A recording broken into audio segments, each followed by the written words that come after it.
Buenos días, buenas tardes, buenas noches. Depende en qué momento escuches este podcast y depende también del país donde lo escuches.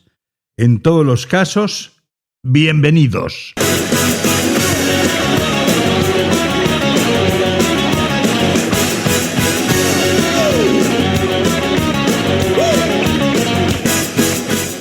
El sábado 24 de mayo gozamos de un gran festival Tarraco Viva en la hermosa Tarragona, grabando entrevistas para Cabe Canem en una carpa instalada en el festival, con público y con invitados de lujo. Estamos montando 2 capítulos de Cabe Canem con Tarraco Viva. Hoy os entregamos un capítulo estándar del podcast, por decirlo así, y pronto llegarán los otros 2 especiales. Mucha gente me pregunta cómo se llama el perro de Cabe Canem. La verdad es que todavía no tiene nombre, es un perro bastardo.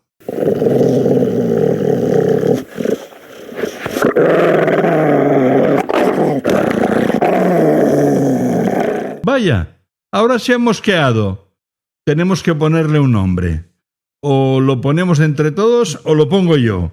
Si quieres aportar ideas, cabecanempodcast@gmail.com. cabecanempodcast@gmail.com. Opina ahora o calla para siempre. Siempre, siempre, siempre, siempre tú. Siempre, siempre, insistentemente. Hasta ahora, cuando me lo preguntaban, decía Cabe Canem, como el podcast. Pero creo que no es muy oportuno llamarle a nuestro perro Cabe Canem. Cabe Canem es el podcast. Mejor que tenga un nombre propio. Se lo merece, se lo merece. Esto es Cabe Canem con Charlie Diego. Cuidado con el perro, ten cuidado. Eso sí, es un perro romano. Cuidado con la mano. Cabe Canem el podcast que vale un imperio.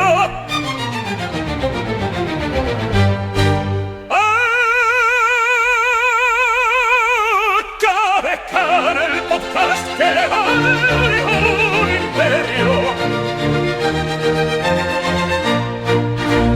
Y arrancamos con una columna de opinión con mi gran amiga Silvia Lagarda Mata, autora del libro de éxito Voces de muerte entre libros, de editorial Comanegra, una novela que ha recibido el premio Santa Eulalia de Novela de Barcelona 2024 y se ha convertido en un libro de culto. Silvia Lagarda Mata, escritora nacida en Barcelona, ha publicado ya 11 libros.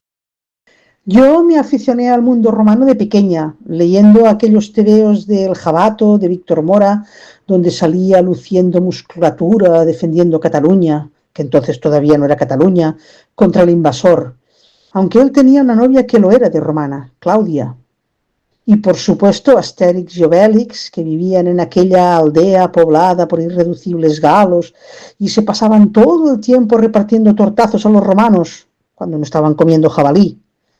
Luego seguí con las películas inolvidables, La caída del Imperio Romano, Espartaco, Ben-Hur. Tarde o temprano salía Julio César diciendo lo de Veni Vidi Vinci o aquello de Alea jacta est. Y los pobres mártires cristianos en el circo, que se los comían los leones, y los gladiadores, y las carreras de cuadrigas. Íbamos a verlas al cine en la sesión de tarde y después jugábamos a romanos toda la semana, con espadas y cañas que hacían de lanza, no con juegos virtuales de ordenador como los niños de ahora, en persona, por el jardín, corriendo, saltando, persiguiéndonos, qué bien lo pasábamos. Y después vinieron las series, como Yo Claudio, una de las mejores de la historia de la televisión, y cualquier novela o cualquier ensayo que me cayera en las manos sobre la antigua Roma. Debo reconocer que incluso las clases de latín de la escuela me gustaban. Y después fui a vivirlo en persona. Recuerdo la sensación mágica de plantarme en medio del Fórum Romano o de Pompeya y recrear en esas ruinas de 2000 años atrás todo lo que había visto y leído sobre los romanos. Fue impactante. Y es que no hemos de olvidar que les debemos mucho a los romanos, la lengua, la civilización, el derecho, a los de antes. A los de ahora les debemos la ópera, la pizza, el tiramisú y los helados, que no está mal. La pasta no, que nos la trajeron los árabes. Tampoco hay que olvidarlo. En resumen, Roma, como decía Pavarotti, un vero piacere.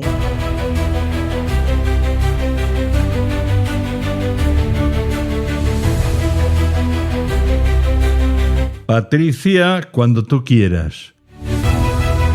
David Martín ha publicado en La Vanguardia hace unos días un artículo muy suculento sobre el efecto Gladiator y la extrema derecha mundial. La extrema derecha mundial aprovecha la Roma antigua para hacerse la suya, aunque le importe muy poco la historia. Ya Mussolini se aprovechó de Roma. Ahora son Trump, Elon Musk, el argentino Javier Milei o el español Abascal, entre otros. A todos ellos les encantan los símbolos romanos y su historia y se apropian de ellos sin ningún pudor ni legitimidad. El llamado efecto Gladiator consiguió que la política tuviera como espejo Roma. Así, hay una afición desmedida por parte de políticos populistas de presentarse como gladiadores. Elon Musk tiene la costumbre de aparecer como gladiador y soldado romano. Incluso se autobautiza como el emperador de Marte. En fin, muy poco respeto por la historia, la de antes y la de ahora.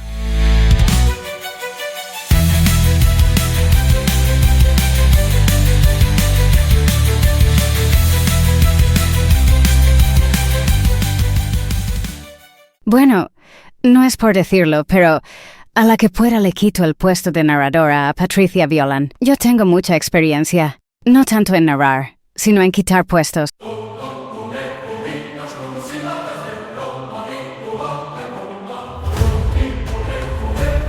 Vamos a ver, Charlie Diego, ¿me estás diciendo que llevas ya no sé cuántos podcasts y aún no les has explicado a tus oyentes qué es esto del Cave Canem? Que sí, que ya sé qué significa cuidado con el perro y tal, pero ¿les has dicho ya dónde pueden encontrarlo y de dónde viene realmente la expresión? Para ello, lo mejor es comenzar con la célebre novela El Satiricón, escrita por Petronio en torno al año 60 de nuestra era. En el capítulo 29 podemos leer este divertido fragmento. Al llegar a la puerta, vimos un cartel en el que había escrito el siguiente mensaje: el esclavo que salga sin permiso del dueño recibirá 100 palos. Justo en el pasillo había un conserje vestido de verde con un cinturón color cereza que estaba pelando guisantes en una bandeja de plata. En el umbral colgaba una jaula dorada con una urraca en su interior que saludaba a los invitados. Miraba atónico y con asombro todas esas cosas cuando tuve que saltar hacia atrás tan abruptamente que casi me rompí la pierna. A la izquierda y cerca de la puerta de entrada había visto un perro enorme atado a una cadena. No era de verdad, pero estaba pintado en la pared con tanto realismo que bien parecía estar vivo. Debajo, y en letras mayúsculas, podía leerse: cuidado con el perro, Cave Canem. Mis compañeros, obvio, se rieron de mí. Esta es sin duda la mejor descripción de las pinturas o mosaicos que reproducían un perro en la entrada de algunas de las casas más adineradas de la antigua Roma. Pero no era una mera ornamentación, sino una advertencia real, pues sus amos contaban, por supuesto, con un perro que protegía sus viviendas. Los ejemplos más interesantes los encontramos en Pompeya, como es el caso de los que a manera de felpudo nos dan la bienvenida, por así decirlo, en casas como las de Jocondus, donde vemos un perro estirado lamiéndose el costado, o la de Patius Proculus, en la que un precioso perro está atado con una cadena al batiente de una puerta, al estilo del descrito por el Satiricón de Petronio. Pero la mejor de todas, y por ende la más famosa, es la de la llamada Casa del Poeta Trágico, en la que vemos un mosaico que reproduce a un fiero perro a punto de abalanzarse contra cualquiera que goce cruzar el umbral de la casa. Debajo, una leyenda persuasiva: Cave Canem. Pues eso, Charlie, si tú o cualquiera de tus oyentes que vaya a Pompeya ya sabe que tendrá que tener cuidado con el perro. Gracias, profesor de Historia del Arte de la Universidad de Barcelona, Toni Conejo. Gracias por aportarnos sapiencia cada capítulo. Tú, Toni Conejo, también formas parte del equipo del perro. Oye, Charlie, ya puedes dejar tu túnica encima de la mía. Así estamos a la par.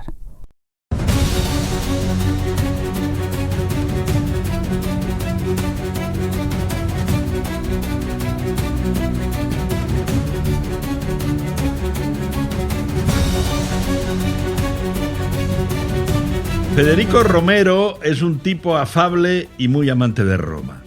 Él preside, coordina, es el amo de la Asociación Divulgadores de la Historia de la que yo formo parte. Y le agradezco muy especialmente su afecto y su apoyo al podcast Cabe Canem desde el primer momento. Federico, bienvenido. Muchas gracias. ¿Qué tal, Charlie? Encantado de estar por aquí.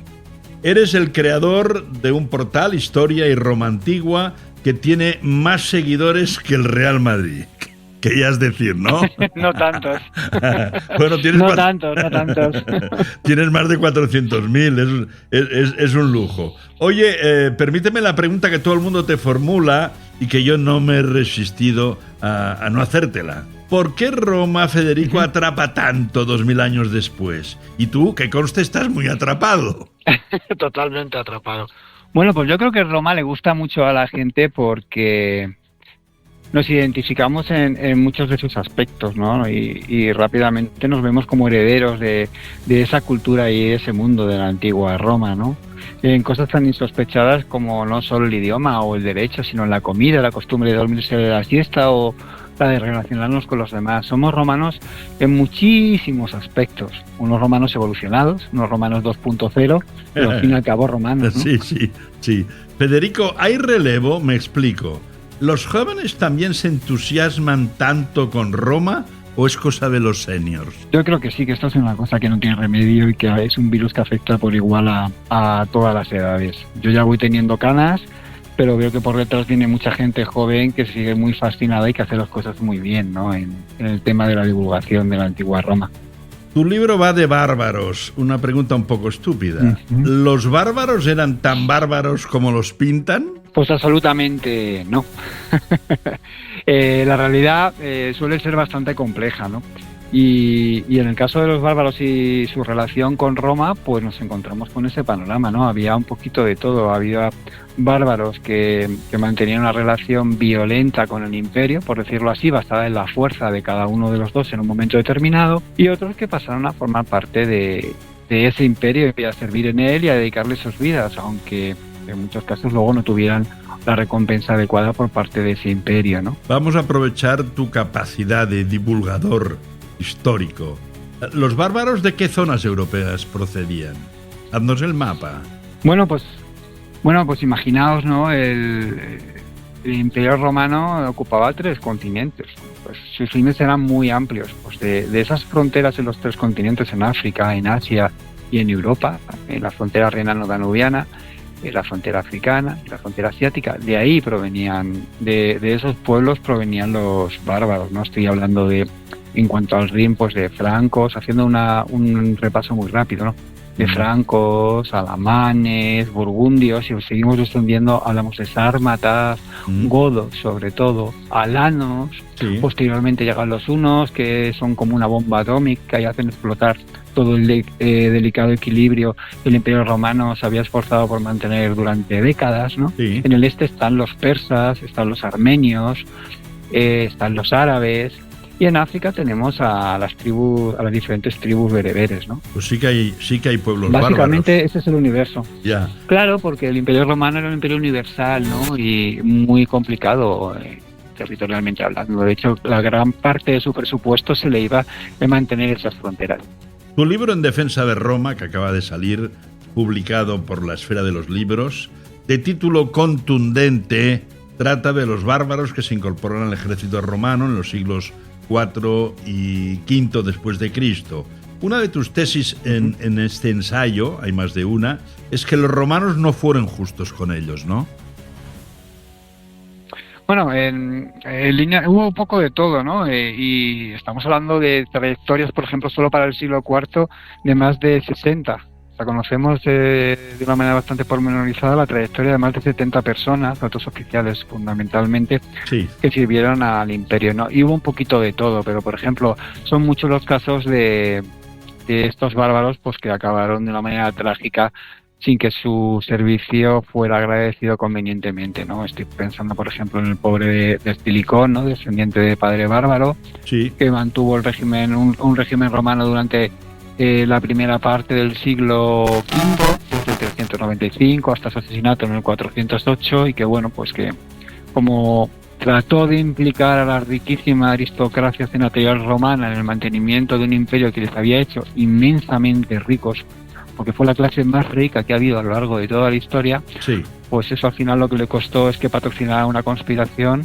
y que acabara asesinado, ¿no? O Fravita, por ejemplo, también otro godo que dedicó toda su vida a servir al imperio y que lo hizo brillantemente, y a pesar de haber alcanzado los puestos más elevados como cónsul, incluso creo recordar que llegó incluso al puesto de patricio, ¿no? Pues por tener una política en un momento de contexto de enfrentamiento entre Oriente y Occidente, por ser favorable al entendimiento entre ambas partes, pues fue fruto también de una conspiración palaciega que eran temibles, y acabó siendo ejecutado y acusado de traición, ¿no? Por ejemplo, por citar los ejemplos. Sí, hay bárbaros que luchaban contra Roma y bárbaros que desde dentro las legiones, el ejército, apoyaban a Roma. ¿Cómo estaban vistos estos que estaban aliados con Roma y formaban parte del ejército romano? Bueno, pues hablamos de 2 siglos de trayectoria, ¿no? Entonces hay una evolución en esa visión de la sociedad romana hacia los bárbaros, ¿no?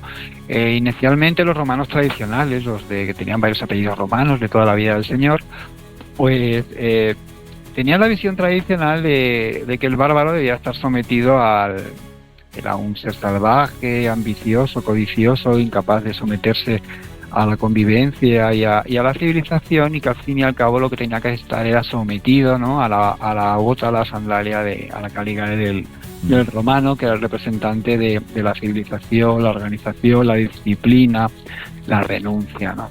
Sin embargo, a partir del 378 especialmente, tras el desastre de Adrianópolis, que supuso la desaparición de 2/3 partes del Imperio Romano de Oriente, tuvieron que comprender a la fuerza, porque tardaron como 5 años en obligarles a los godos a firmar un tratado. Tuvieron que comprender que los bárbaros estaban allí y que habían llegado para quedarse, que no se iban a ir, que ya formaban parte de su realidad política, que ya no era una cuestión de política exterior, ¿no? Y de eso hablo, de cómo estos bárbaros se integran en la estructura del Imperio Romano y cómo aportan, en muchos casos, lo mejor de sí mismos, ¿no? Al mantenimiento de ese imperio del que ellos asumen esa identidad, ¿no? Algún descendiente de ellos incluso llegó a emperador, ¿no? Sí, por ejemplo, tenemos el caso de Bauto, que era un franco, un germano, ¿no? Que sirvió en tiempos de Teodosio, que fue generalísimo de Occidente, que era, bueno, pues como ser el poder fáctico de verdad, el poder real, ¿no? Casi tenía más poder real incluso que el propio emperador, ¿no? Que era realmente en esa época un símbolo, ¿no? Sí. Bueno, pues Bauto envió a su hija a Oriente, a Constantinopla, allí conoció a Arcadio, que se quedó prendado de ella, de Eudoxia, y se casó. Y de esa unión salió un hijo, Teodosio II. Teodosio II fue emperador de Oriente, es decir, era el nieto de un franco, de un germano. Es algo Dime. increíble de pensar, ¿no? Es algo increíble de pensar, imagínate, ¿no? ¿Y las bárbaras qué papel jugaban? Bueno, pues las mujeres, la verdad es que rastrear a las mujeres en la antigüedad resulta bastante frustrante, porque las fuentes hicieron todo lo posible para hablarnos lo mínimo de ellas, ¿no? Y cuando las mencionan es porque no queda más remedio para darle sentido al relato histórico que pretenden transmitirnos, ¿no? Hay una figura, por ejemplo, que me llamó muchísimo la atención, una princesa goda que se llamaba Pelagia. Pelagia fue la esposa de los 2 últimos romanos. Tendemos a pensar que, por las fuentes, que el último romano fue Aecio. Sin embargo, creo que recordar que era Procopio de Cesarea, hablaba de 2 últimos romanos, que además se enfrentaron entre sí: Bonifacio, un general romano, Sí. y Aecio. Por circunstancias de la política más que por rivalidad personal, acabaron enfrentándose en una batalla que ganó Bonifacio sobre Aecio, pero Bonifacio en la batalla quedó herido de muerte. Eran enemigos políticos, pero no personales. En su testamento, y es muy curioso, le dejó encomendado a Pelagia que se casara con su rival, con Aecio. Caramba. Ella, después de morir Bonifacio y de volver Aecio al poder, se casó con Aecio, y de hecho tuvieron descendencia, tuvieron hijos, y fueron un matrimonio feliz. Es curioso, ¿no?, el papel de esta mujer, ¿no? Pero vamos, que fundamentalmente en la antigüedad, tanto las bárbaras como, sobre todo las bárbaras, lo que tenían era un papel de transmisión de la legitimidad, de la unión entre diferentes casas reales, por ejemplo, pues lo que hacía Servian era como vehículo de transmisión de la legitimidad. Acelero, Federico. A todas horas se habla de las limes. ¿Qué son las limes? Y al hilo de las limes, los ríos Danubio y Rin tuvieron mucho que decir en este tema, ¿no? Exactamente, limes es igual a frontera. Y frontera en época romana y a lo largo de toda la historia, lo resumo mucho, es la zona más que de separación, de mezcla de dos culturas, las romanitas y el barbaricum. Del fruto de esas dos mezclas, especialmente durante el siglo IV-V, además de los dos bárbaros imperiales de los que estamos hablando aquí, es nuestra Edad Media. Es ahí donde se va a gestar una Edad Media que ya desde sus inicios, desde su nacimiento, nace mestiza. Dime, casi para terminar, y sin profundizar debido al tiempo, 3 nombres bárbaros claves en los siglos IV y V después de Cristo. Es tan difícil porque son tantos. Mira, hablaría, por ejemplo, de Alarico, ¿vale? Y lo resumo muchísimo en unos breves renglones, porque Alarico fue el rey de los visigodos. Este nos suena a todos. Sí, fue la persona que saqueó Roma, ¿no?, al frente de su pueblo en el 410, y toda su vida está resumida en un simple renglón. Es un intento frustrado de integrarse en el sistema romano. Es la muestra del fracaso de tanto de ellos como de tanto de los bárbaros como de los romanos en fundirse y de integrarse en el mismo sistema, por ejemplo, ¿no? Es el fundador de los visigodos, por ejemplo. Podría hablar también de Genserico, curiosamente, y lo nombro más que como enemigo de Roma también porque también fue un bárbaro imperial y llegó a ser un dux romano en África, encargado de proteger las fronteras, ¿no? En uno de sus tratados fue nombrado así, ¿no? Genserico fue una de las personalidades más importantes de su época. Tenía una mente privilegiada, fue el arquitecto del reino vándalo en África, pero también fue el que firmó la sentencia de muerte del Imperio Romano en Occidente, porque al arrebatarle África al Imperio Romano, al arrebatarle su principal fuente de recursos económicos y fiscales, lo condenó a muerte. Y ya si tengo que citar alguno menos conocido, pues podemos citar, por ejemplo, a Bacurio. Bacurio es un personaje muy interesante del siglo IV, es un príncipe íbero de la zona del Cáucaso, de la Iberia del Cáucaso, que sirvió al Imperio Romano, tanto al de Oriente como al de Occidente. Participó en la batalla de Adrianópolis y bueno, es uno de los responsables de que sus tropas, no se sabe muy bien por qué, pues sin recibir la orden se lanzaron a la batalla, iniciaron la batalla, ese desastre tan inmenso que fue Adrianópolis, sin recibir una orden previa, ¿no? Él a pesar de ello, después de Adrianópolis no estaban las cosas como para prescindir de grandes generales y siguió con su trayectoria militar durante toda su vida, y en el 394, ya muchos años después de Adrianópolis, se supo redimirse y se sacrificó junto a su infantería ligera al enfrentarse a la infantería pesada del usurpador Eugenio para salvar la vida del emperador Teodosio. Nosotros vamos a recordar siempre tu libro. Federico Romero, bibliotecario y licenciado en Geografía e Historia por la UNED. Felicidades, Federico, de todo corazón por este libro importante en defensa de Roma, con un buen título además. Y Federico, ya sabes, Federico Romero Díaz, ya sabes que hay Díaz de todo. Muchísimas gracias, ha sido un placer estar con todos vosotros y espero que disfrutes de esos limes y de esa frontera incierta y de esos habitantes, de esos bárbaros imperiales. El podcast de Roma, Prueba de un imperio, con San Diego, Cabecane. El podcast de Roma, vale un imperio, con San Diego, Cabecane, Cabecane, Cabecane. Una tejeda es un bosque de tejos, un árbol muy resistente y con muchísima historia. Algunos tejos de ahora ya existían en la Hispania romana, según cuenta la web Viajes National Geographic, pero su historia se remonta a 1500 millones de años. Los tejos ya cobijaban a pequeños dinosaurios. Son árboles de tronco hueco. Muchos tejos pueblan la Sierra de Guadarrama, o en la Tejeda de Tosante, en Palencia, hay 800 ejemplares hermosos. Algunos miden 15 metros de altura. y ya los vieron los visigodos y los romanos. En Asturias existe el conocido tejo del pueblo de Bermiego. Tiene más de 1000 años y 13 metros de altura. El fruto de los tejos es de color rojo y altamente tóxico. Antaño muchos se suicidaron con el fruto antes de caer en manos del enemigo.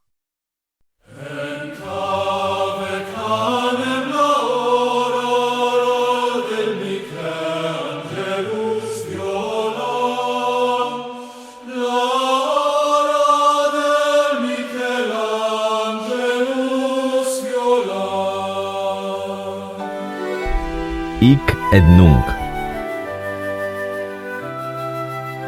Hic et nunc. Pocas expresiones tan breves y al mismo tiempo tan contundentes como esta. Hic et nunc. Aquí y ahora. Apela a tener conciencia del momento que vivimos, a no pensar ni en el pasado ni en el futuro. Lo único que existe es el presente. Presente que se convertirá en pasado y presente que se transformará en futuro. Doctrinas filosóficas como el budismo apelan a nuestra capacidad de vivir el momento. Los que practican la meditación bien lo saben. Porfían por tener la mente centrada. Que la mente no se disperse, que esté en el aquí y en el ahora. Hic et nunc. Dice una máxima oriental que la felicidad es fundamentalmente un acto de concentración. Hic et nunc. Concentraos en este podcast. Vale un imperio.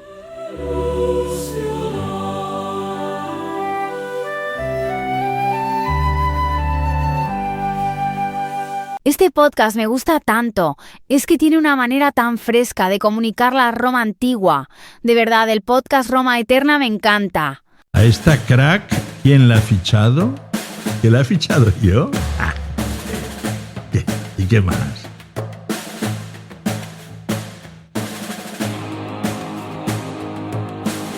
Y sigue nuestro concurso para ir a degustar el menú de inspiración romana Cave Canem en el restaurante Roma de Alfonso XII, número 41 de Barcelona, en el barrio de Sant Gervasi, tocando a Gracia.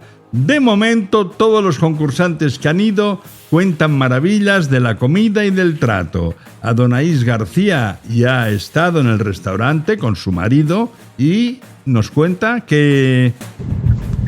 Hola Charlie, el menú en el restaurante Roma nos gustó mucho. El sitio es muy bonito y nos atendieron genial.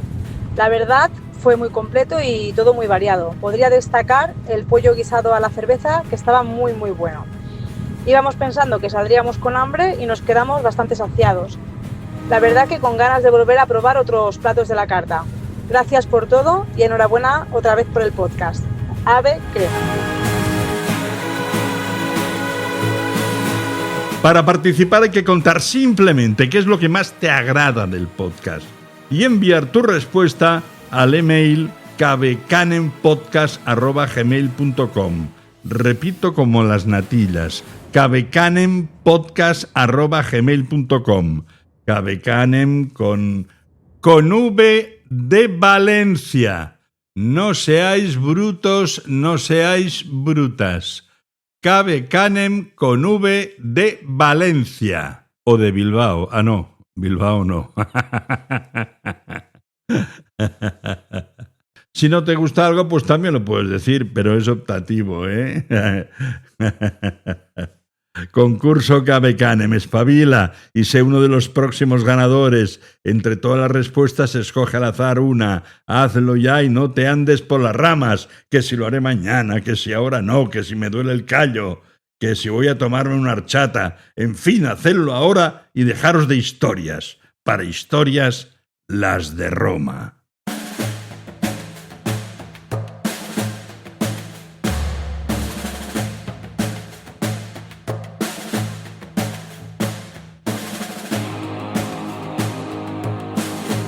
Bueno, todo llega a su fin.